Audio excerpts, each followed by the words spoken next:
Hello students, बिनार classes online portal पर आपका स्वागत है। आज मैं मैट्रिसेस के सेकंड पार्ट को बढ़ाऊंगा, जिसमें हम लोगों ने टाइप्स ऑफ मैट्रिक्स पे जहां स्टॉप किया था फर्स्ट वीडियो में, आज वहां से मैं करूंगा टाइप्स ऑफ मैट्रिसेस। चलिए आज मैं आपको आगे की तरफ पढ़ाऊंगा और आप लोग इस वीडियो को ज़्यादा से ज़्यादा अपने स्टूडेंट्स को शेयर कीजिए, क्योंकि इस लॉकडाउन में आप लोगों को बहुत ही बेनिफिशियल होगा। मैंने जैसे बताया कि हर एक चैप्टर को कंप्लीट कराऊंगा, तो आप ज़्यादा से ज़्यादा शेयर कीजिए और लाइक कीजिएगा जरूर, और कमेंट भी जरूर कीजिएगा कि कैसा आप लोगों को वीडियो लगा। उस पर फिर आपको जो भी डाउट होता है वो कमेंट में शेयर कीजिए, मैं उसका डाउट सेशन कराऊंगा। ठीक है, चलिए। तो टाइप्स ऑफ मैट्रिसेस में हम लोगों ने किया था row matrix, column matrix, rectangular matrix, square matrix, identity matrix, diagonal matrix, scalar matrix, zero matrix, null matrix या एम्प्टी मैट्रिक्स। इस तरह के टाइप्स ऑफ मैट्रिसेस होते थे। रो मैट्रिक्स में हम लोग रो मैट्रिक्स में उसी का बात करेंगे जिसमें सिर्फ आपके रो होंगे। क्या होंगे? सिर्फ रो वन, सिर्फ रो वन, उसमें एक ही रो होंगे।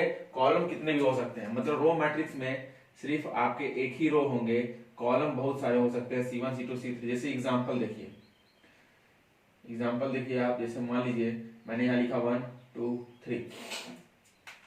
देखिए इसमें रो एक ही है, रो आपका एक ही है, लेकिन कॉलम देखिए, कॉलम 1 कॉलम 2 कॉलम 3 है ना, कॉलम 1 कॉलम 2 कॉलम 3। देखिए रो एक है लेकिन कॉलम 1 कॉलम 2 कॉलम 3 है। तो इस तरह का हम लोग रो मैट्रिक्स बनेंगे। एक और एग्जांपल लिखना है तो आप लिख सकते हो, जैसे मैंने एक और एग्जांपल दिया 5 4 6 7। देखिए इसमें रो एक ही है, रो ऐसे जाते हैं, रो एक ही है, और कॉलम कितना है?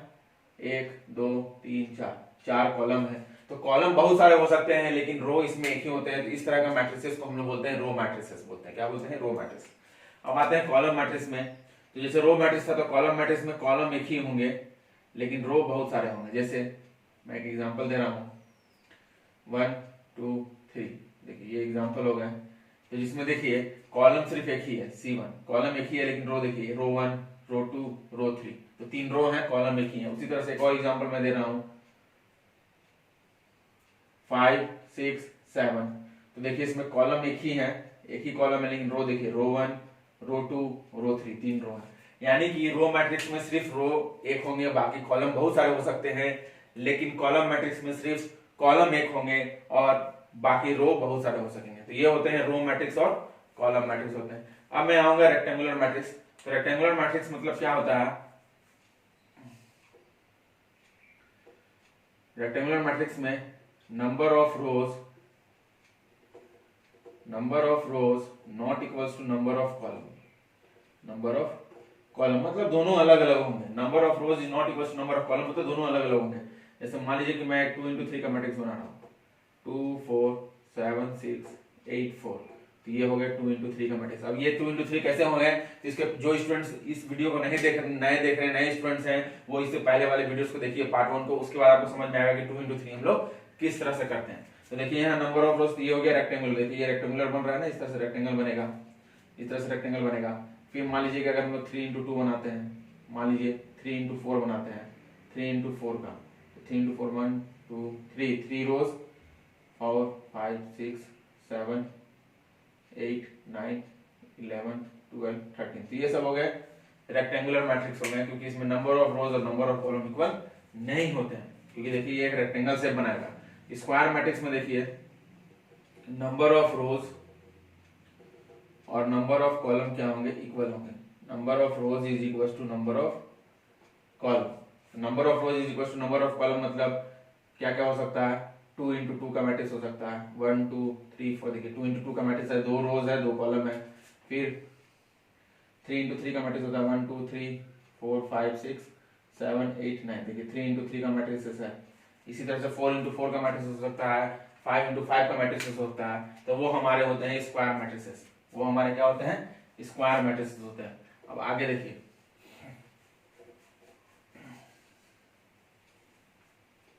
आइडेंटिटी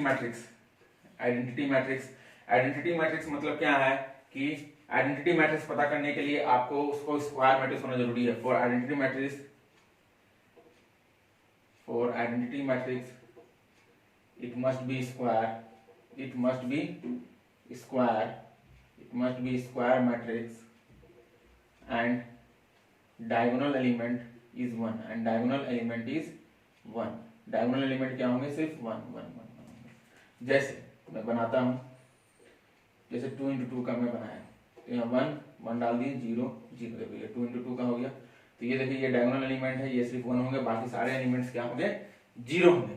2 into 2 का बन गया। फिर मान लीजिए मैं बनाता हूँ 3 into 3 का, क्योंकि स्क्वायर होना जरूरी है आइडेंटिटी के लिए।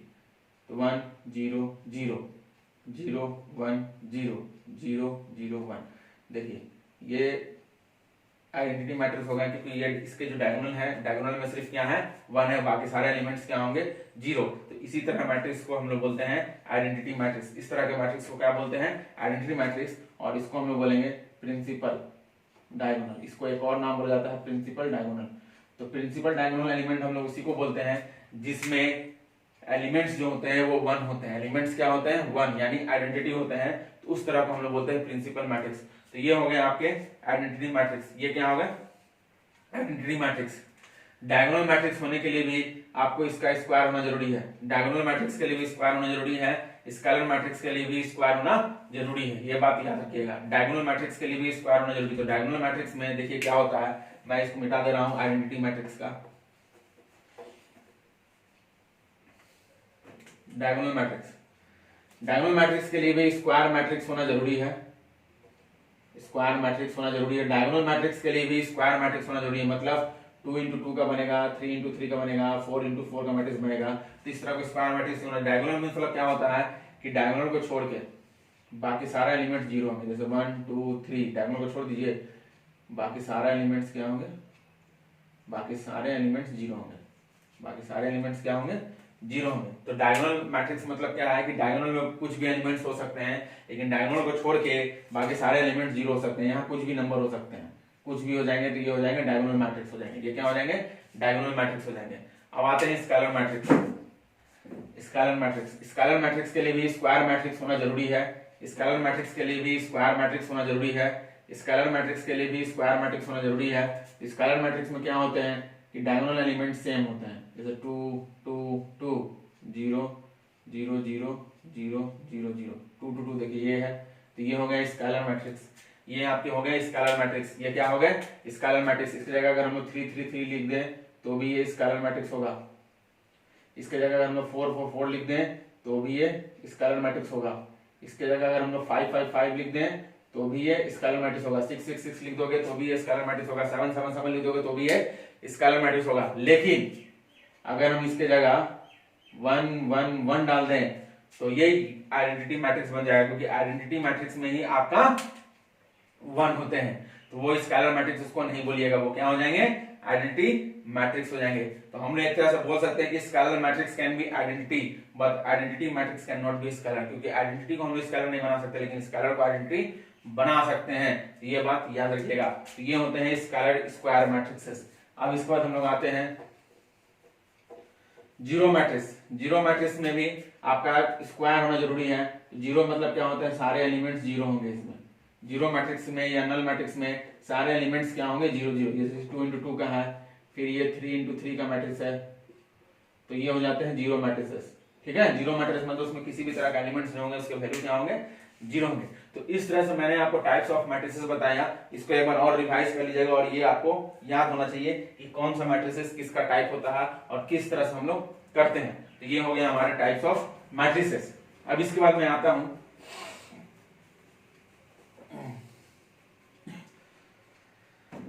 आप लोगों को, मैं एक बात बता दे रहा हूं, क्योंकि लाइव क्लास स्टार्ट करने का YT का रूल है, YT मींस यूट्यूब का रूल है कि अप्रॉक्स 1K सब्सक्राइबर होना चाहिए। अप्रॉक्स कितने, 1K। तो 1K होने के लिए आप लोगों को इस वीडियो को ज्यादा से ज्यादा शेयर करना होगा। आप लोगों को पढ़ाई पसंद आ रहा है तो ज्यादा से ज्यादा शेयर कीजिए और लाइक जरूर कीजिए और कमेंट कीजिए। शेयर करने से क्या होता है कि आपके ज्यादा से ज्यादा लोगों तक पहुंचेंगे और वो लोग इस चैनल को सब्सक्राइब, जितने जल्दी सब्सक्राइब होंगे उतनी जल्दी मैं लाइव क्लास कराऊंगा। और आप लोग सोच लीजिए लाइव क्लास कराऊंगा तो आप लोग को फ्री में सारा चीज कराऊंगा, आपको कहीं कोचिंग्स वगैरह जाने की भी जरूरत नहीं पड़ेंगे। आप लोग को ये बात बैठा लीजिए, ऐसे कोई नहीं है कि जो आप लोग को फ्री में क्लास कराते हैं सिर्फ वहां बैठे हुए हैं। तो आप जल्दी से जल्दी कोशिश कीजिए कि 1K सब्सक्राइबर पहुंच जाए और आगे चल के आप लोगों को अच्छा बेनिफिट मिले। और उसके लिए जब लाइव क्लासेस स्टार्ट होंगे तो उसके लिए मैं शेड्यूल बना दूंगा। रात में 7 बजे के बाद मैं शेड्यूल बनाऊंगा, उसके बाद आप लोग आराम से पढ़ाई कर सकते हैं। ठीक है, डेली क्लासेस होंगे। इसलिए मैं तो अभी कंटिन्यूस वीडियो बना के अपलोड कर रहा हूँ। आप जब लाइव चलेंगे तो और भी ज्यादा मजा आएंगे। उसके लिए सारा चीज ब्रॉडकास्टर वगैरह सारा चीज अरेंजमेंट हो चुके हैं। तो आप लोग कोशिश कीजिए कि जल्दी से जल्दी 1K हो जाए, जिसकी वजह से मैं लाइव क्लासेस स्टार्ट कराऊंगा। अभी मैं माइक का भी यूज नहीं कर पा रहा हूँ क्योंकि जब लाइव क्लासेस कराऊंगा तब मैं माइक का यूज करूंगा। चलिए अब मैं आता हूँ equality of matrix. Equality of matrix next topic पे। Equality of matrix. Equality of matrix मतलब क्या होता है, if two matrices are equal, if two matrices are equal, if two matrices are equal, दो मैट्रिसेस अगर इक्वल दिया हुआ है, then first then there corresponding elements are equal, then their corresponding elements are equal। उसके corresponding elements क्या होंगे, equal होंगे। अगर मान लीजिए दो मैट्रिसेस इक्वल दिया हुआ है तो उसके corresponding elements इक्वल होंगे। तो corresponding elements होते क्या है, देखिए जैसे मान लीजिए ये एक मैट्रिक्स दिया हुआ है, इसके लिए भी स्क्वायर मैट्रिक्स होना जरूरी है। इक्वालिटी ऑफ मैट्रिक्स में भी स्क्वायर मैट्रिक्स ही होना जरूरी है। कोई भी मैट्रिक्स इक्वल कब होगा, if then there corresponding elements are equal and also both are square matrices and also both are square matrices। Square matrices मतलब क्या होता है, and also both are square matrices and also both are square matrices means क्या है कि दोनों का रो और कॉलम क्या होना चाहिए, सेम होना चाहिए। ये बात याद रखिएगा, तभी दो मैट्रिक्स इक्वल होगा। अगर दो मैट्रिसेस इक्वल है इसका मतलब क्या है कि उसके कॉरेस्पॉन्डिंग एलिमेंट्स इक्वल है और दोनों क्या है, स्क्वायर मैट्रिसेस है। लेकिन अगर किसी दो मैट्रिक्स को इक्वल करना होगा तो आपको सबसे पहले देखना होगा कि वो स्क्वायर मैट्रिक्स है कि नहीं। अगर स्क्वायर मैट्रिक्स नहीं है तो वो मैट्रिक्स इक्वल नहीं है। जैसे मैं एक एग्जांपल दे रहा हूं, a इज इक्वल टू 2 3 4 6, ये 2 into 2 का मैट्रिक्स है। अब b इज इक्वल टू मैं दे रहा हूं of same order, of same order, same order means यही होता है। जैसे मान लीजिए 1 2 3 4 5 6 7 8 9, तो दोनों तो स्क्वायर मैट्रिसेस हैं। तो आप बोल दोगे कि नहीं ये दोनों सेम, ऐसा नहीं है, ऑर्डर भी सेम होना चाहिए। तो लीजिएगा a is not equal to b, ये दोनों मैट्रिक्स इक्वल नहीं है क्योंकि इसके ऑर्डर क्या है, because order are different, because order are different. Order क्या है, डिफरेंट है। डिफरेंट मींस क्या है कि एक 2 into 2 का मैट्रिक्स है और एक 3 into 3 का मैट्रिक्स है। तो स्क्वायर को होने के साथ साथ आपके उसके ऑर्डर में भी सेम होने चाहिए। स्क्वायर होने के साथ साथ ऑर्डर भी सेम होना चाहिए। ये बात ध्यान रखिएगा कि स्क्वायर होने के साथ साथ ऑर्डर भी सेम होना चाहिए। 2 into 2 है तो यहाँ भी 2 into 2 होना चाहिए, तभी दोनों मैट्रिक्स इक्वल हो सकते हैं। चलिए अब कोरेस्पॉन्डिंग एलिमेंट्स के बारे में बताते हैं। जैसे मान लीजिए कि आपको हियर, जैसे मान लीजिए कि a इज इक्वल टू दिया हुआ है x y z और a, ये 2 into 2 का मैट्रिक्स है। और b इज इक्वल टू मान लीजिए दिया हुआ है 4 6 7 8, ये भी क्या है, 2 into 2 का मैट्रिक्स है। तो 2 into 2 का मैट्रिक्स है, दोनों मैट्रिक्स 2 into 2 का मतलब दोनों मैट्रिक्स इक्वल होंगे। और ऐसे आपको क्वेश्चन में दिया रहेगा here both matrices are equal, मान लीजिए दे दिया है here both matrices are equal, both matrices are equal. ये दो क्वेश्चन दिया और बोल दिया here both matrices are equal. तो बोथ मैट्रिसेस आर इक्वल दिया हुआ है तो इसका मतलब क्या है कि इसके कॉरेस्पॉन्डिंग इक्वल आर इक्वल होंगे। इसका कॉरेस्पॉन्डिंग एलिमेंट इक्वल होंगे तो इसका कॉरेस्पॉन्डिंग x का कॉरेस्पॉन्डिंग कौन होगा 4, y का कॉरेस्पॉन्डिंग कौन होगा 7, z का कॉरेस्पॉन्डिंग कौन होगा 6 और a का कॉरेस्पॉन्डिंग कौन होगा 8। यानी कि x is equal to 4, y is equal to 7, z is equal to 6 और a इज इक्वल टू 8। तो ये हो जाते हैं कॉरेस्पॉन्डिंग एलिमेंट सेम हो जाएंगे। तो इस तरह से हम लोग इस तरह के क्वेश्चंस को बनाते हैं। तो चलिए इससे रिलेटेड बहुत सारे क्वेश्चंस करेंगे, आपका जो पहला एक्सरसाइज बन जाएंगे इससे रिलेटेड। चलिए आते हैं इसके बाद इक्वालिटी ऑफ मैट्रिसेस में। जैसे हम लोगों के पास क्वेश्चंस दिया हुआ है, question number 1, if a is equal to x 2y 3z 4a, ये दिया हुआ है। And b is equal to, ये 2 into 2 का मैट्रिक्स है, b इज इक्वल टू 4 6 15 16, ये दिया हुआ और ये भी 2 into 2 का मैट्रिक्स है।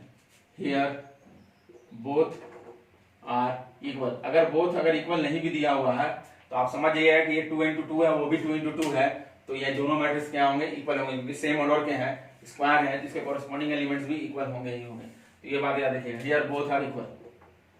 तो बोथ आर इक्वल है तो लिखेंगे हियर, सॉल्यूशंस करेंगे इसका हम लोग। ये दो मैट्रिसेस आपको फाइंड करना है, फाइंड x y z और a, ये इसका वैल्यू फाइंड करना है। तो क्या करेंगे, यहाँ लिखेंगे सॉल्यूशन। सॉल्यूशन में here a is equal to b, क्या है, हियर मैट्रिसेस जो a है वो b के इक्वल है, ये दिया हुआ है। तो क्या होंगे, देन, क्योंकि हमको इसका एलिमेंट इसके साथ करना होगा, then there corresponding elements then their corresponding elements are equal, then their corresponding elements are equal. तो then their corresponding elements are equal means क्या है कि x का इक्वल क्या है 4, x is equals to 4, to y का equal क्या है 6, to y is equals to 6, y is equals to 6 by 2, y is equals to क्या आ गया 3 आ गया। उसके बाद 3z is equals to 15, 3z is equals to 15, z is equals to 15 by 3, z is equals to क्या आ गया 5। फिर 4a is equals to 16, 4a is equals to 16, a is equals to 16 by 4, a is equals to 4। इस तरह से हम लोगों ने find करना है, इस तरह से हम लोगों को वैल्यू को फाइंड आउट करना है कि जब भी हमारा मैट्रिसेस इक्वल दिए रहेंगे तो इस तरह से कॉरेस्पॉन्डिंग एलिमेंट्स क्या हो जाएंगे सेम हो जाएंगे। चलिए अब मैं एक और क्वेश्चन लेकर के आता हूं, इस तरह से बनाना है।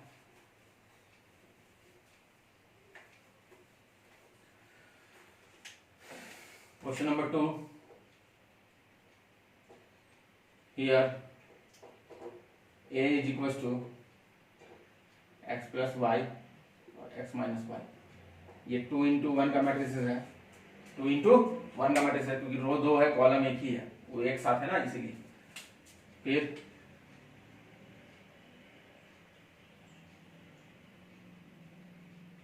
b is equals to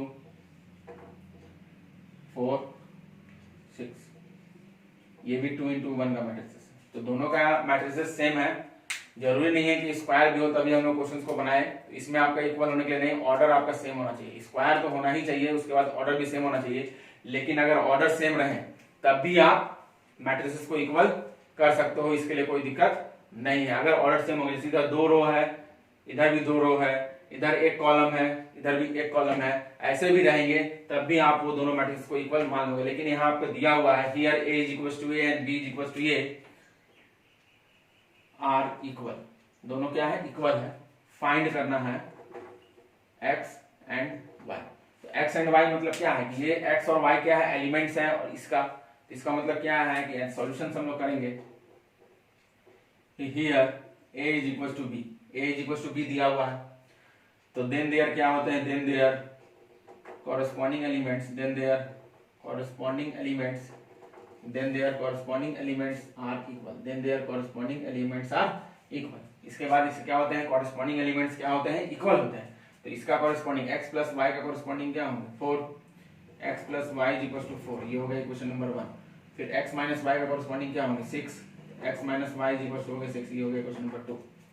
ठीक है, तो अब आप लोगों को ये दोनों इक्वेशन सॉल्व करने आते हैं। आप लोगों ने पढ़ा होगा सब्स्टिट्यूशन मेथड, एलिमिनेशन मेथड और क्रॉस मल्टीप्लिकेशन मेथड, ये पढ़े होंगे आप लोगों ने। आईसीएसई बोर्ड वाले तो 9th में ही पढ़ लिए होंगे, तो किस तरह से सॉल्व करते हैं आप लोगों को पता होना चाहिए।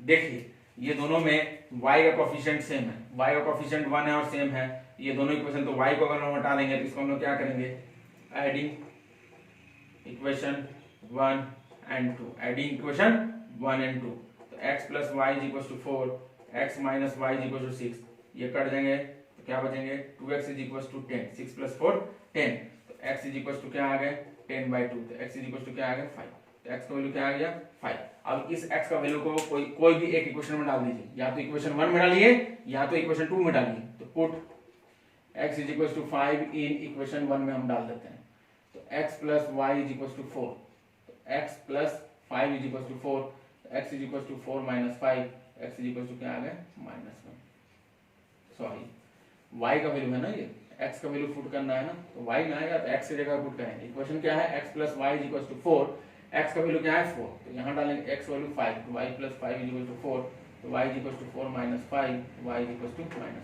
तो इस तरह से आपके x और y की वैल्यू आ जाएंगे। अब ये मेथड वाले सॉल्व करने जिसको नहीं आ रहे हैं वो 10th क्लास के लीनियर इक्वेशन इन 2 वेरिएबल का लेक्चर देख लीजिएगा। जो ये इक्वेशन को सॉल्व करने नहीं जान पा रहे हैं वो लीनियर इक्वेशन इन 2 वेरिएबल का क्लास 10th का लेक्चर्स आप देख लीजिएगा। आपको वहां पर ये इक्वेशन को 3 मेथड सिखाया गया है, सब्स्टिट्यूशन मेथड, एलिमिनेशन मेथड और क्रॉस मल्टीप्लिकेशन मेथड, ये सिखाया गया है किस तरह से हम लोग इसको सॉल्व करते हैं। चलिए अब आते हैं नेक्स्ट क्वेश्चन पे।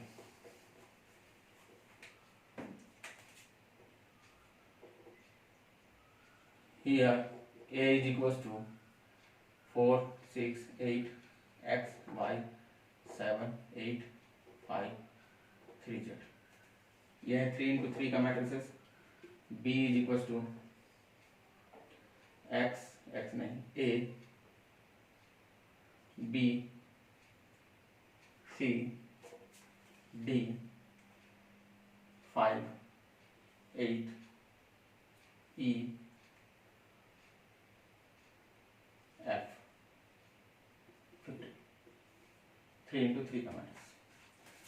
Both matrices are equal, both matrices are equal, both matrices are equal. Find करना है x y z a b c d e f, इतने सारे वैल्यू आपको फाइंड करने हैं। सेम वही क्वेश्चन है, सेम प्रोसेस है। तो लिखेंगे here matrix A, here matrix A is equals to matrix B, matrix A is equals to matrix B, matrices A is equals to matrix B। Now their corresponding elements are equal, now their corresponding, जब matrices equal होते हैं तो उसके corresponding elements क्या होता है, now their corresponding elements are equal, now their corresponding elements are equal। तो 4 का corresponding क्या हो जाएंगे A, तो A is equals to 4, x का corresponding क्या हो जाएंगे 8, x is equals to 8। बहुत इजी है, एकदम आसान है। 7 का corresponding क्या हो जाएंगे E, तो E is equals to 7। फिर 6 का corresponding क्या हो जाएंगे B, तो B is equals to 6। फिर Y का corresponding क्या हो जाएंगे 5, तो Y is equals to 5। आगे 8 का corresponding क्या हो जाएंगे F, तो F is equals to 8। 8 का corresponding क्या हो जाएंगे C, तो C is equals to 8। 5 का corresponding क्या हो जाएंगे D, तो D is equals to 5। 3z का corresponding क्या होगा 15, तो 3z is equals to 15, तो z is equals to 15 by 3, तो z is equals to क्या हो गया 5, z is equals to 5। बहुत आसान था। तो इस तरह से हम लोग सारे एलिमेंट्स को सॉल्व करते हैं। तो कोई भी मैट्रिसेस अगर इक्वल दिया होगा तो उसके कॉरस्पॉन्डिंग एलिमेंट्स क्या होंगे, इक्वल हो जाएंगे। और कोई भी दो मैट्रिक्स इक्वल तभी होगा जब उसके ऑर्डर सेम होंगे, ऑर्डर सेम होंगे। और इफ पॉसिबल अगर स्क्वायर भी दिया हुआ है तो स्क्वायर में तो ऑर्डर सेम ही होते हैं, तो स्क्वायर में आपका दोनों का ऑर्डर सेम होना चाहिए। अगर ऑर्डर सेम है तभी वो दोनों मैट्रिसेस क्या है, इक्वल है। तो इससे रिलेटेड आप क्वेश्चंस को बनाइएगा, कैसे हम लोग का कोई भी दो मैट्रिक्स इक्वल दिया रहते हैं इक्वालिटी ऑफ मैट्रिक्स में, तो हम लोग कैसे फाइंड आउट करेंगे उसके कॉरस्पॉन्डिंग एलिमेंट्स। इससे इस तरह के बहुत सारे क्वेश्चंस आप लोगों के एक्सरसाइज में होंगे। अब इसके बाद हम लोगों को ऑपरेशन ऑन मैट्रिसेस पढ़ना है। ऑपरेशन ऑन मैट्रिसेस मतलब क्या होता है, आप लोग जानते हो कि मैथ्स में हम लोग ऑपरेशन कैसे करते हैं। ऑपरेशन का मतलब क्या होता है, डॉक्टर लोग ऑपरेशन करते हैं तो वो लोग सर्जिकल ऑपरेशन करते हैं, ठीक है। तो हम लोग को यहाँ मैथ्स में ऑपरेशन करने का मतलब होता है addition, subtraction, multiplication and division.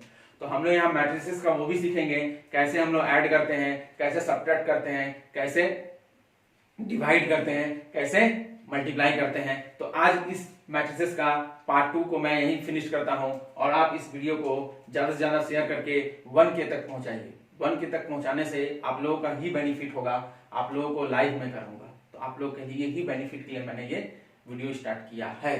तो आप लोग क्या कीजिए, इस वीडियो को ज्यादा से ज्यादा शेयर कीजिए और पढ़िए मन लगा करके। और मैं एक भी टॉपिक इसलिए मैं पार्ट वाइज बना रहा हूं कि आप लोगों को हर एक दिन में इतना सा छोटा सा पार्ट पढ़ने में आसानी हो और इस रिलेटेड क्वेश्चंस को बना पाए। अब बता दे रहा हूं कि मैं नेक्स्ट वीडियो में एडिशन, सब्ट्रैक्शन मतलब ऑपरेशन ऑन मैट्रिसेस करूंगा, ठीक है। Okay, thank you, good day, stay home, safe life.